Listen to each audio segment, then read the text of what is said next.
Hey guys, Chris here, founder of Rooted Music. Guys, at Rooted, our goal is to help you learn to play the music that you love by coaching you on the why and not just the what. And we're going to do just that in today's tutorial. But before we do, I'd love for you to subscribe to this channel here so you don't miss out on any of the new worship tutorials that we have for you. And I'd also love for you to check out the links in the description of this video where you can download our chord chart to this song for free, and also where you can learn more worship songs just like this for just $1 for the first 30 days. Check out those links and let's go ahead and dive into the video.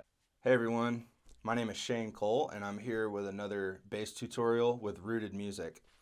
And today we're going to talk about Sea of Victory by Elevation Worship. I think when you search this song, this is like we're referring to the first version you'll see, the most popular version. I think it's like a live recording. First things first, let's talk about the key of the song. So the song originally is in B flat major. So I'd love to be able to talk about numbers, the Nashville number system, instead of giving you specific notes. But I'll review how they kind of work together, and you can kind of, if you're still new to numbers, you can kind of do the translating in your head. So in the key of B flat, that's can be played here on the bass, B flat, 6th fret of the E, 1st fret of the A, 8th fret of the D, or 3rd fret of the G. And then you've got your repeats of that up here. So, and then just a cool trick, if you just start there and you're kind of fishing for the notes in B major, you could start on the root, B flat major, you start on the root note, B flat, and you can go whole note, half note, whole note, whole note, whole note, half note. So if you're starting here, whole, half, whole, half. So that's B flat to B flat, you just played B flat major. So, B flat major, there is a shape I like to do like kind of in one position. So it goes like this.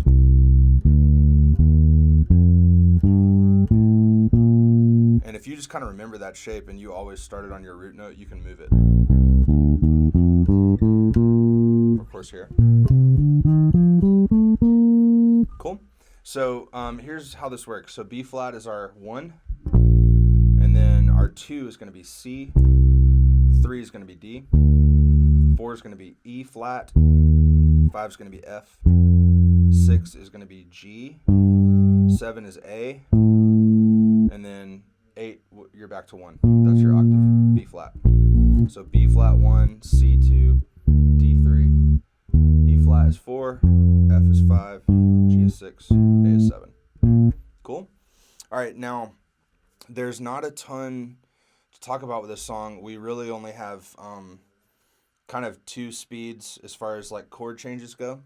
So the song's in 4/4. So we're gonna kind of we're gonna bob our head along kind of like this. So our measure is just 4 of those. 1, 2, 3, 4. Here's our second measure. 2, 3, 4. Third measure. 2, 3, 4. So, a measure, another kind of nickname for a measure is a bar. So, for example, we don't play on the intro, we won't play on the verse, we won't play on the first chorus, but we'll drop into a turnaround, which moves exactly like the verses. So, the turnaround is 2 beats of a 6 chord, 2 beats of a 4 chord, and a full measure of a 1 chord. So what that feels like is 1, 2, ready, go.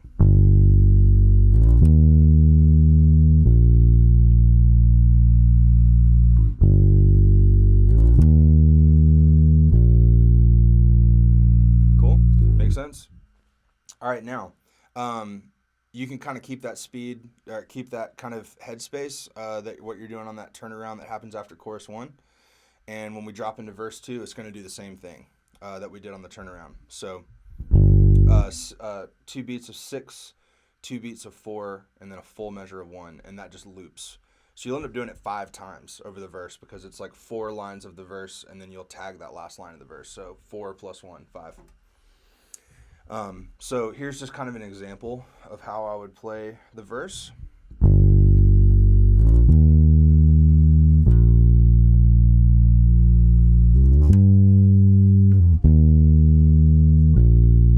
then you do that 3 more times. Now, if you wanted to do, if you wanted to color it a little bit, like, you know, that one chord is kind of in a big open space.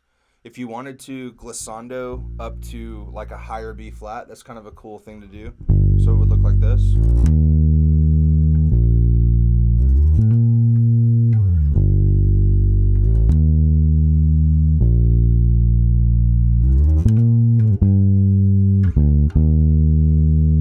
If you wanted to color things like that a little bit, that's totally cool. You know, just be as tasteful as you can and don't really overdo it. Because rule number 1 as a player and as a musician, you never ever want to get in the way of what the vocals are doing, because that's what people really truly connect with. Okay, so let's talk about the chorus. So chorus is really similar changes. We're going to add a 5 chord in the mix, which is an F. And the way that the chords change, the timing is a little different. So now we're looking at a full measure or a full bar of 6, full measure, full bar of 4, full measure of 1, full measure of 5. So if I were to count us into the chorus. Chorus 2, see a victory.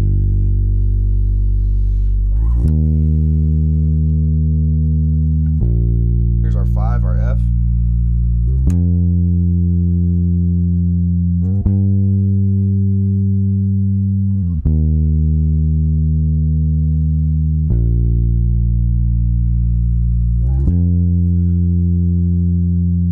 Cool. And then, so super simple. You'll hear the kick grooving. You'll hear the kick drum grooving. It's pretty cool to lock in with the kick, but you don't necessarily have to pluck a note every time the kick drum hits. So what I'll do sometimes is if it's like a really distinctive groove on the front end, I'll lock in and kind of match what the kick is doing, and then I'll kind of like let the notes ring, and I'll just kind of figure out that perfect blend, because I don't want it to feel too bouncy in the moment. I don't want it to feel like bass solo time.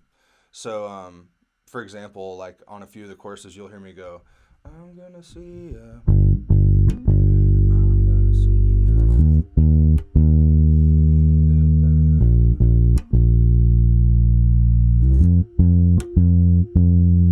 Something like that. So you can kind of use your discretion there.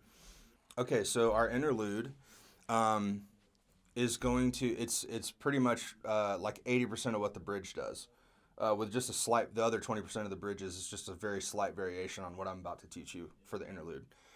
So now we're going to look at a bar of 4, and then the next measure, the next bar, is going to be 3 beats of 5, and then on the very last beat, the 4th beat, we're going to play a 1/3. So for us, that means we're going to play a 3.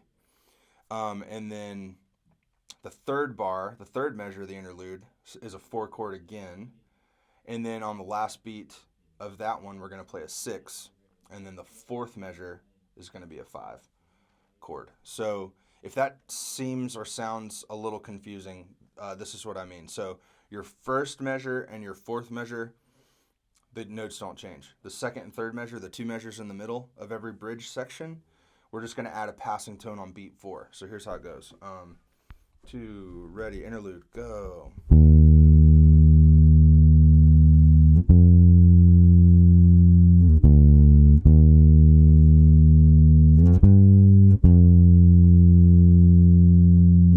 Cool. So bar of 4, 5 with a 3 passing tone, which is D natural, D as in dog. And then the third measure is 4 with a passing chord of a 6, G natural. And then a bar of 5, a bar of a 5 chord, F natural. Okay, and then I like to lay out on a couple of the bridges. So the first 2 bridges I like to just not play. So I'll just kind of try to tastefully like kind of quiet myself. I don't want anything to sound abrupt when I'm coming in or coming out, or especially coming out. You don't want it to sound too abrupt, because when you lose the bass real quick, there's kind of an unsettled spirit in the room. So I'm going to skip through the first 2 bridges. Bridge 3, and bridge 4. Oh yeah, bridge 3, bridge 4, bridge 5, bridge 6. Let's talk about bridge 3 and bridge 4. They're the same as what I just showed you.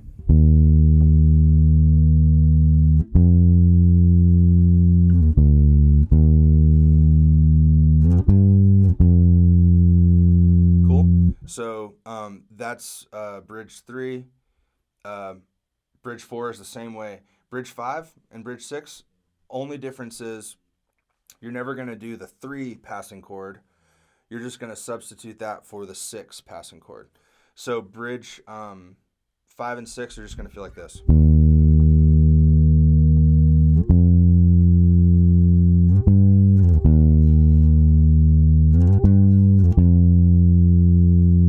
Cool. And then after you do that again, you'll loop that again to get the last bridge. And you're building to taste. So sometimes building feels good just doing quarter notes, just kind of pumping out the quarter notes. Sometimes you'll want to double it and do eighth notes. So just use your discretion with this because, again, you don't want to sound too crazy sounding or to draw like too much attention to the bass. But if you were to build on quarter notes, it would feel like this. And I'm gonna do the chords that I just showed you, the final bridge chords.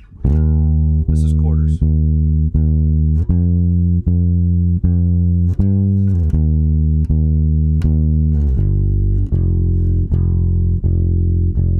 Wanted to do eighth notes, it would sound and feel like this.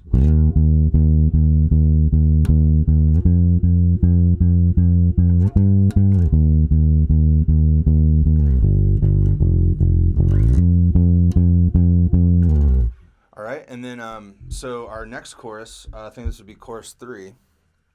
We're gonna lay out for a bit, so we're gonna let the first 4 measures kind of just be vocals and pads and stuff, and then when the drums come back in, I like to just maybe play higher on the fretboard, same chords that are written on the sheet, same chords we're talking about, but just a little higher on the fretboard, just to kind of give us some dynamics and just kind of give the listener something fresh and new.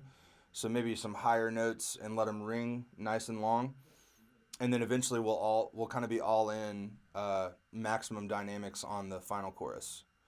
And so that final chorus will happen. And then when we kind of come back to the bridge, we kind of reprise the bridge. It's going to be those changes that we talked about most recently. So it's 4, 5, 6, 4, 6, 5. Okay, so when we go back to the bridge, those are the changes. And then our outro, same as the bridge that we just played. So those changes we just talked about. And then you're just going to end on a very large and in charge 4 chord. And there is on this recording, you'll kind of hear a hesitation.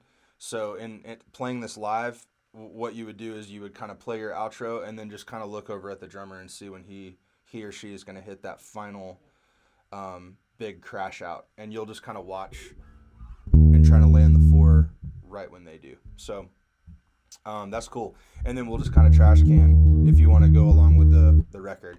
And if you want a cool way of trash canning, you could just play your 4 chord here and just play a lot of kind of extra out of time notes just to kind of create intensity. Sometimes I'll glissando up to another 4 chord, or sometimes I'll even play like kind of a chord with my hands. You could always do that. It's known as a power chord.